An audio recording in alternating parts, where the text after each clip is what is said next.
అందరికీ నమస్కారం. నేను ఒక చిన్న ఇంపార్టెంట్ న్యూస్ ని మీతో షేర్ చేసుకోవాలనుకుంటున్నాను. అదేంటంటే కేరళలో ప్రబలుతున్న బ్రెయిన్ ఈటింగ్ అమీబా గురించి, ఇంకా నిఫా వైరస్ గురించి.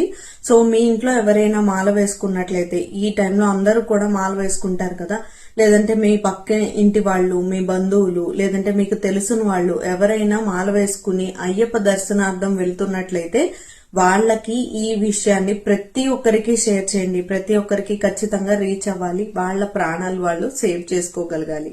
హాయ్, నేను మీ doctor Srikari, homeopathy physician. So important thing ఏంటంటే అది బ్రెయిన్ ఈటింగ్ అమీబా అని అంటున్నారు. ఎక్కువగా ఎక్కడ ఉంటుంది అంటే నదుల్లోనూ, పాండ్స్ లోనూ, లేదంటే స్టాగ్నెంట్ గా ఉన్న వాటర్ లోను, వార్మ్ రిసోర్సెస్ ఏదైతే ఉంటాయో వాటిల్లో ఎక్కువగా ఈ బ్రెయిన్ ఈటింగ్ అమీబా ఉన్నట్లు కేరళ గవర్నమెంట్ వెలువడించింది.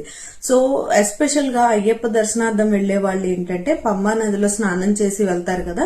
సో పంబలో ఈ వైరస్ ఉంది అనే దానికన్నా ఏదైనా రివర్, పాండ్ లో ఖచ్చితంగా వైరస్ ఉంటుంది కేరళలో. కాబట్టి తీసుకోవాల్సిన జాగ్రత్తలు ఏంటంటే నోస్ నుంచి ఈ అమీబా అనేది బ్రెయిన్ లోకి డైరెక్ట్ గా వెళ్తుంది. నోస్ ద్వారా మాత్రమే ఇది బ్రెయిన్ కి రీచ్ అవుతుంది. కాబట్టి డెఫినెట్ గా నాస్ట్రిల్స్ ని క్లోజ్ చేసుకుని, ఈ విధంగా క్లోజ్ చేసుకుని మాత్రమే స్నానం చేయాలి.